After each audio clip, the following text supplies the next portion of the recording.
The United States government presents... This is Our Enemy.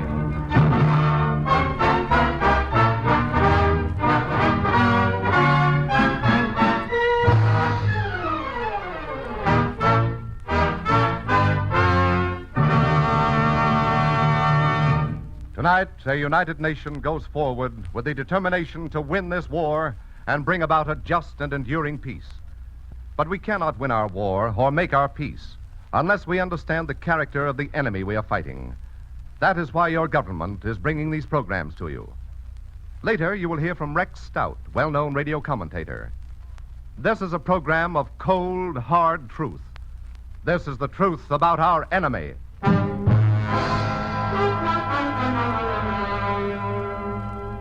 March to the gallows.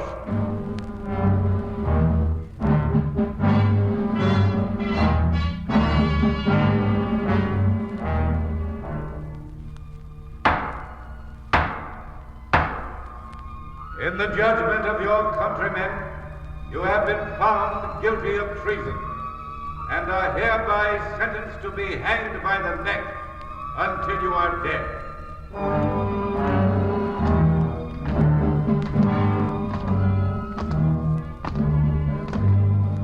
Small band of traitors who sold out their countries to the Axis for the price of a puppet power. The wretched crew whose extermination is the sworn task of their betrayed countrymen once victory is won.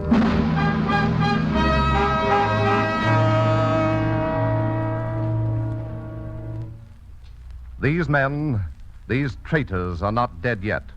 But tonight we're going to anticipate the future and write their obituaries.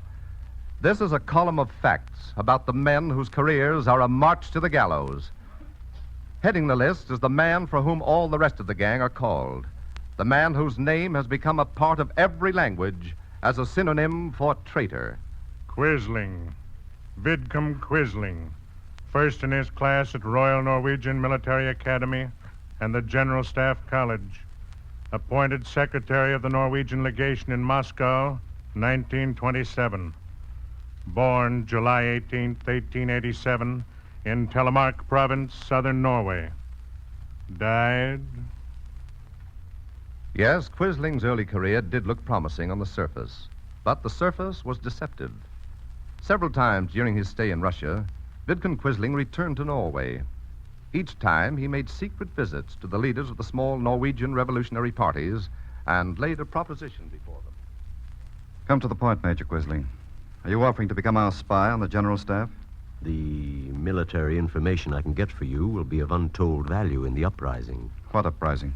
Why, the uprising of your glorious party. And your price? Don't let's talk of price. Naturally, I hope that my efforts will win your gratitude. I am prepared to do more than secure information for us. Not us, please, Major Quisling. You've been told before that we don't desire your services. We have no place for men who want only to further their personal ambitions. Personal ambitions? Please. Look, Major Quisling, the plain truth is, we don't trust you.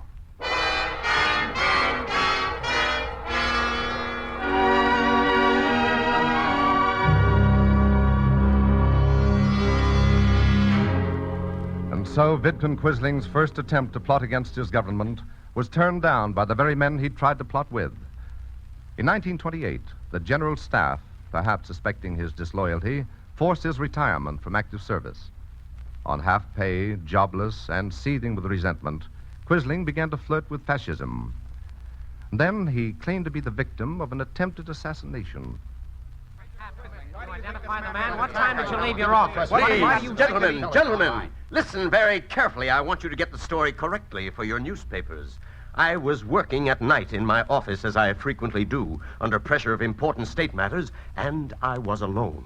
Suddenly, my door opened stealthily, and the assailant entered. What did he look like, Major Quisling? Could you identify him? I'm not sure. You see, gentlemen, before I could get a good look at his features, he dashed pepper into my face. Pepper, did you say? Then, while I was blinded, he stabbed me with a knife and knocked me unconscious. Were you still sneezing when you recovered consciousness? Impudent fools! I tell you, I'm lucky to be alive. My political enemies have been plotting to get rid of me, and this assault... Yes, Major, the great pepper assault. Major Quisling, I should like to ask a question, a serious one. Yeah, certainly. The Chief of Police Intelligence has issued a statement in regard to this attack on you. He says it is a pure invention on your part. He calls it a swindle on such a scale as has never been seen before. Why, that's I should like ridiculous. to have your reply to him.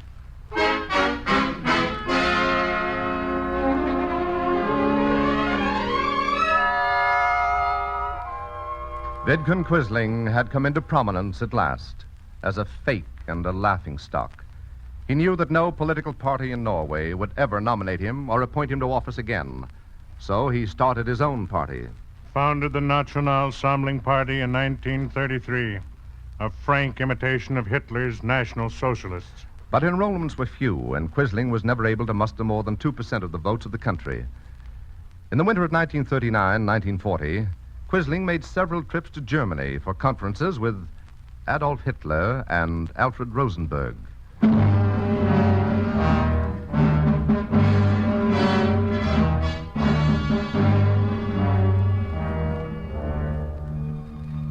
It is at this point that the condemned Vidkun Quisling began his march toward the gallows. The whole world knows the story of Germany's invasion of Norway. On April 9th, 1940, Hitler struck without warning.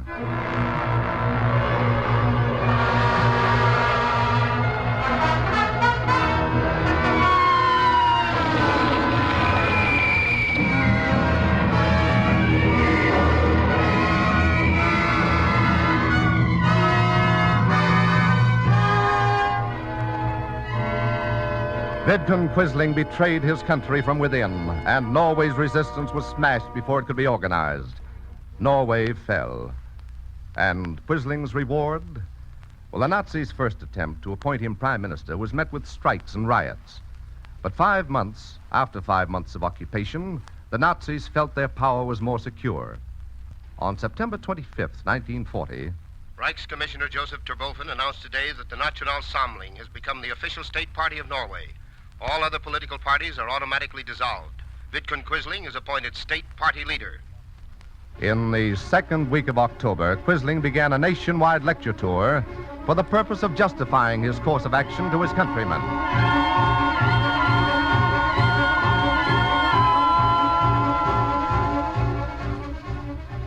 His itinerary comprised stops at the cities of Here he comes. Down with the traitor!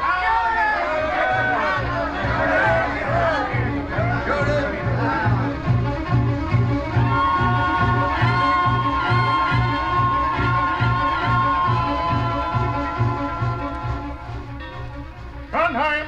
All out for Trondheim!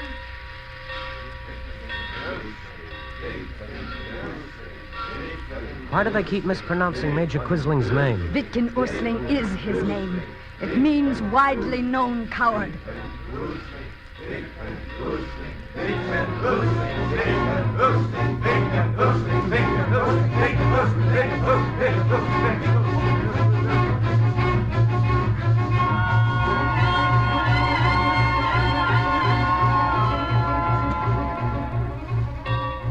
Ready, start!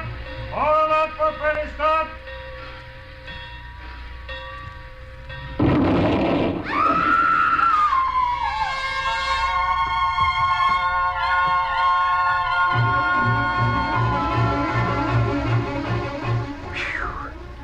If that bomb wasn't meant for Quisling, I miss my guess. Lucky for him, his train was late.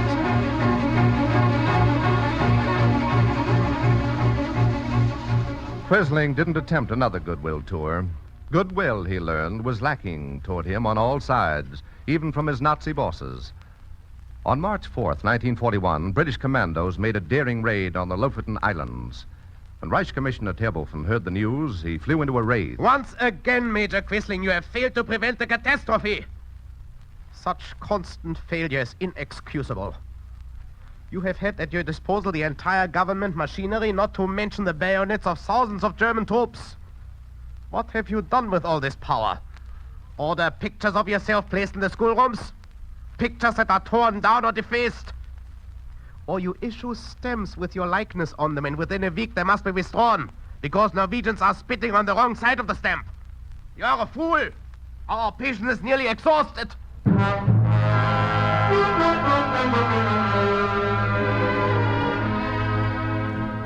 Daily, hourly, Quisling's position, caught between the unyielding hate of his people and the contempt of his Nazi masters, became more intolerable.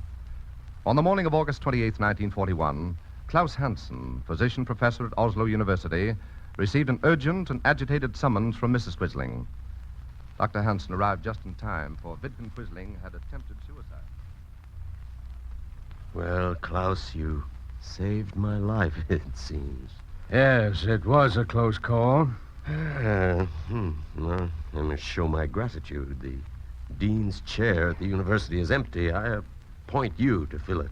Thank you, but I decline the honor. Why? It's a good berth. And since you are the only member of the National Sammling on the university staff, it's fitting that you should have it. It's bad enough to be the only party member on the staff without stepping into the shoes of a popular martyr. You haven't forgotten that Didrik Seip, the former dean, is in a concentration camp? I've applied for a life insurance policy. I do not wish to be turned down. What nonsense are you talking now? It is not nonsense. Our insurance companies are still run by hard-headed men of business. Today, they investigate the applicant's political record in addition to his health. Well, life policies have been refused to nearly all your conspicuous followers, Vidkun. They were in excellent physical shape. The company did not consider them good risks. Nowhere in Norway is there any faith left. Not in us, certainly. Well, I must be getting along now. Don't try this Veronal business again.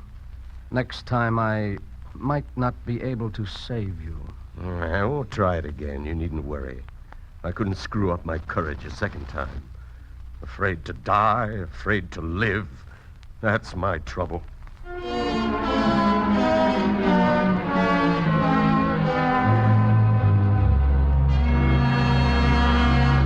Recently, Quisling bought a new home, completely bomb-proof, with a specially constructed air raid cellar, guarded day and night by a cordon of 42 men. But the people of the vicinity know that Vidkun Quisling does not breathe easily within his fortress. He cannot sleep at all now, unless they give him an injection of a drug. He had a fit of hysterics yesterday. He screamed and cried like a woman. You could hear him half a mile away. One of the guards told me that if you come up behind him without making a noise, he's likely to shoot you. That is Vidkun Quisling today, a man with blood on his soul, a man afraid to die, afraid to live, a man marching to the gallows.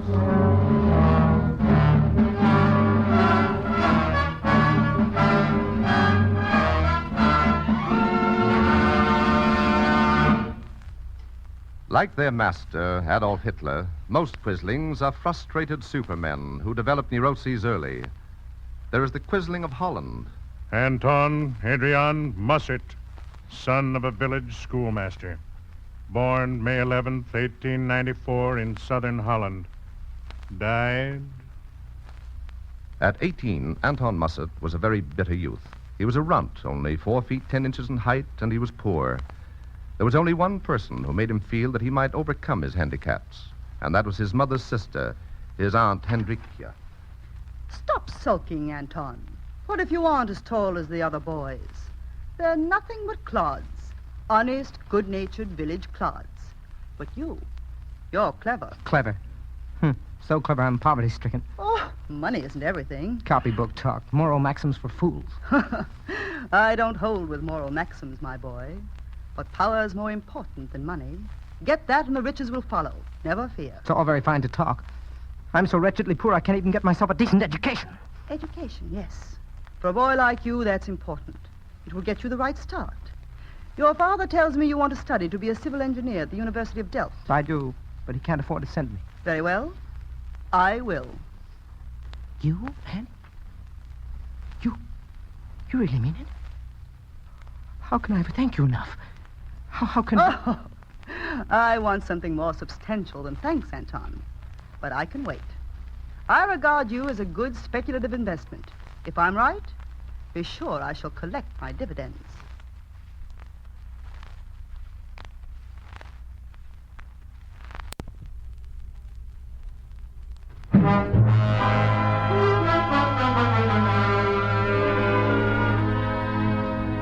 And Musset's aunt meant exactly what she said. By 1924, the brooding youth without money or prospects had become a capable, hard-working young man with a civil engineer's degree from Holland's best technical university, a good job in civil service, with excellent chances for advancement. And then... I don't believe in beating around the bush, Anton. No, Aunt. You'd like me to begin repaying the money you spent on my education. I never told you that I expected to be repaid in cash. You've made a good start, Anton. Now it's time you had the right sort of wife to make you go forward faster. Plenty of time for that. I don't agree. The sooner we get married, the better. We? You're joking. I was never more serious in my life. I'll make a good wife for you, Anton. Stop! And... You must be out of your wits. Why, you're my aunt. Besides, you... And besides, I'm 46 and you are 28. Well, plenty of men have married women 18 years their senior. You'll get used to that, little Anton. There are other things more important than youth. Money, for instance. I still have more than you. And if I touch up my hair, I can easily pass as 40. You'll go far with me at your side, Anton. You will go far.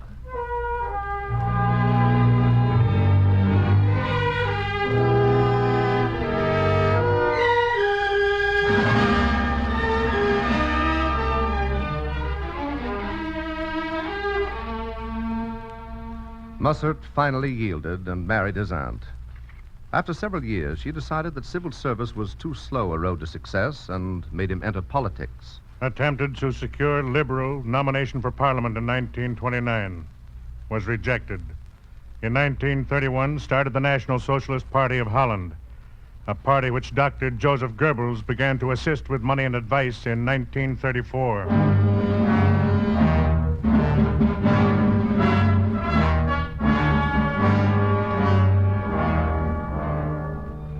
It is at this point that the condemned Anton Adrian Mussert began his march to the gallows.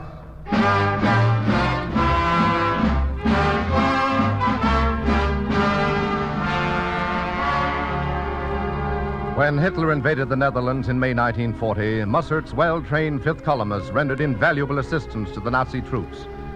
The Netherlands, betrayed from within, was an easy victim. To show his gratitude, Hitler promptly abolished all parties in Holland except the National Socialist Party of Holland, with Mussert as sole leader. Like Quisling, Mussert tried to convince his countrymen that he was only acting for their own good. But whenever he made an address, his Dutch countrymen arrived by the thousands, in trucks, in taxis, in private cars, and remained outside the building. And then, when Mussert began to speak... Today, my fellow countrymen, I come before you with a message of the utmost importance. Stop those automobile horns!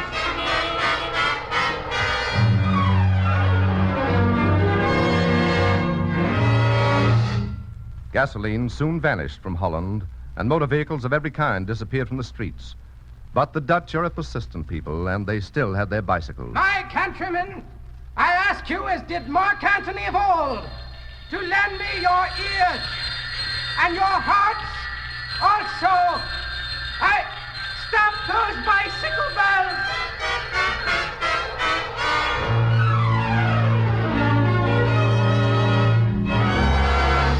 For several years, Mussert enjoyed a personal safety due to the fact that his countrymen refused to take him seriously. Then, on December 13th, 1942, Arthur Seyss-Inquart, Reich Commissioner of Holland, announced that Anton Mussert had been appointed leader of the Netherlands people, with the Secretariat of State to be chosen by himself. Mussert announced the members of his secretariat in a broadcast to the nation. Promptly, the nation gave its reply.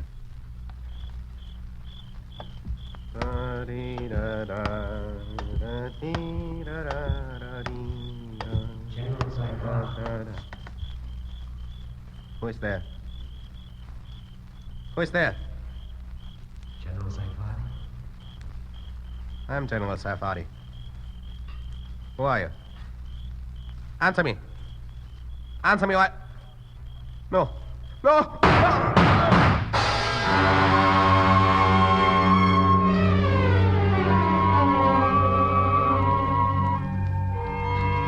Shot by an unknown assailant the evening of February 5th, 1943, General Hedrick A. Safadi, newly appointed member of Anton Musset's Secretariat of State, died the following day. 2 more assassinations followed. Dr. H. Ryden, newly appointed member of Anton Musset's Secretariat of State, and C. Utrecht van Raffensperre, newly appointed member of Anton Musset's Secretariat of State. Within 2 weeks, 3 members of Musset's new cabinet had been liquidated by assailants who are still unknown. It would seem that the Dutch are beginning to take their pygmy Quisling seriously. From Musset's ministers to Musset himself is a short and logical step. Musset has doubled his personal bodyguard, but he cannot escape the message of his countrymen. It greets him everywhere. How is he, Doctor? Worse. He's terrified. Nerve completely gone. It's that word. Someone shouted it at him again this morning. That word. He's never going to get away from it. The word is Bijljesdag.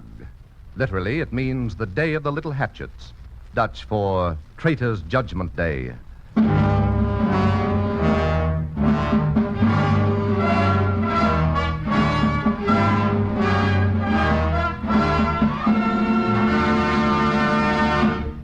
And now, the Quisling of France.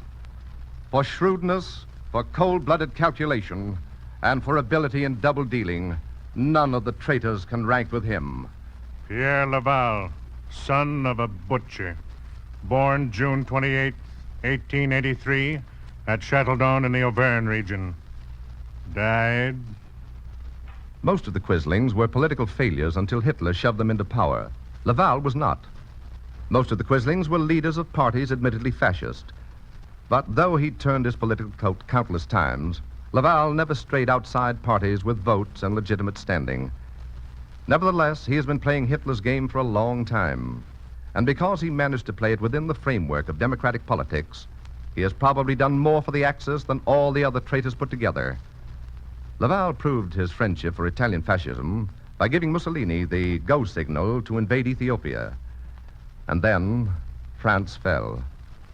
From the day the Nazis arrived, there was no doubt that Laval, not Pétain, was their choice for puppet ruler of France. And there was even less doubt that Laval would shoot, imprison, and deliver for slave labor every Frenchman in France, if that was what Hitler wanted. And then one August afternoon, Laval went to the Versailles barracks to review a handful of French fascists he had recruited to fight against Russia.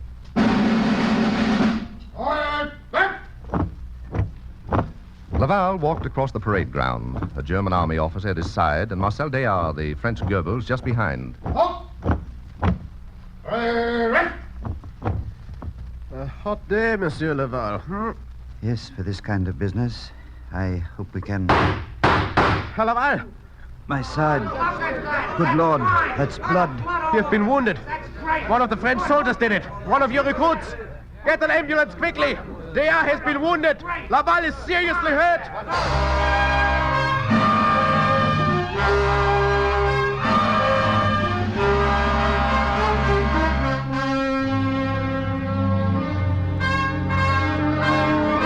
Why do you go on asking me questions? I've told you I shot him. I told you I joined this legion so I'd get the chance. You know my name is Paul Colette, that I come from Brittany. What else? But why Laval? You say you shot him because you were a French patriot. Why not the German officer at his side? I only had a few bullets. Why should I waste any on a Boche? There are thousands of vile Boche in France, but only one Frenchman as vile as Laval.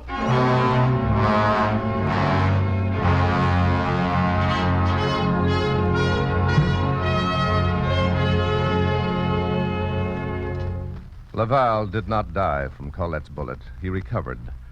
And now that Pétain has lost his last feeble shreds of power, he is top of the heap in France.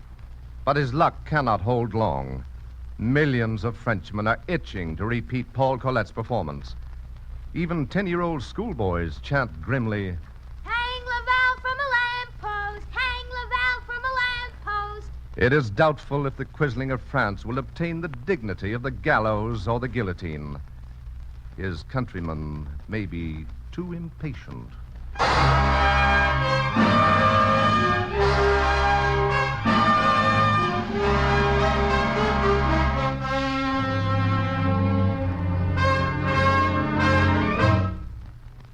These three are the most notorious Quislings in Europe. The other Quislings are Hitler's bargain basement purchasers, and he treats them accordingly. But they are traitors nonetheless, and they are marching to the gallows.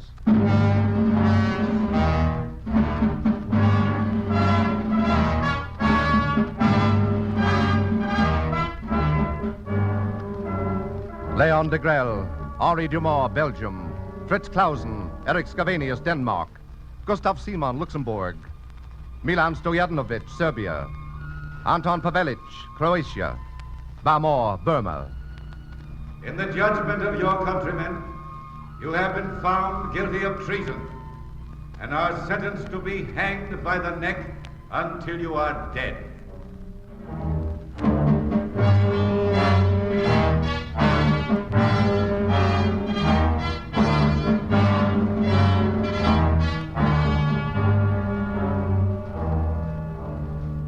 Here they come. Adjust the trap. Lower the noose.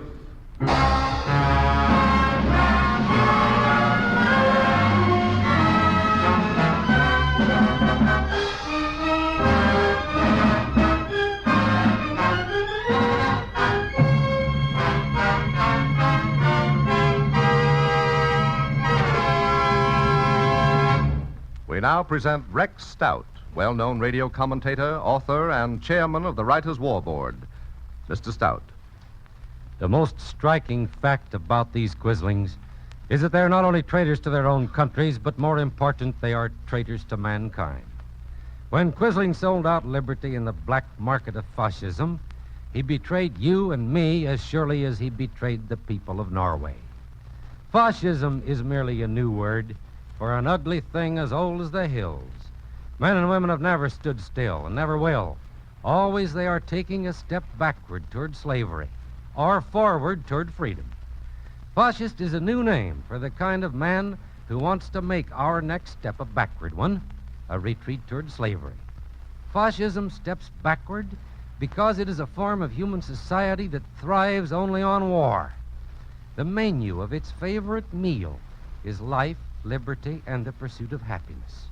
It destroys them by devouring them. So every fascist is a would-be Quisling, a would-be betrayer of mankind. Though in a democratic country, they may be a small minority, still they're everywhere. They're in Norway, France, Holland, Belgium, and they're here in the United States, right among us. I don't mean the German agents like Fritz Kuhn and Laura Ingalls. They're now in jail. I mean the homegrown fascists who tried to look like and sound like Americans. Can you tell one when you hear him or see him? It's a good idea in times like these to learn how to tell a friend from an enemy. In case of doubt, apply this test. Which way does he want us to go? Back toward slavery or forward toward freedom? It is your right to know, and it is your duty as an American to know. This is our enemy.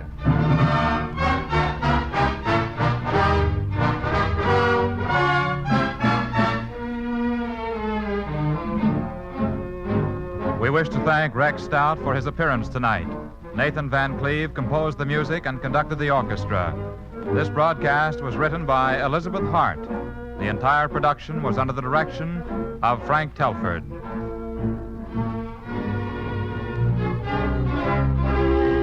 This is Mutual.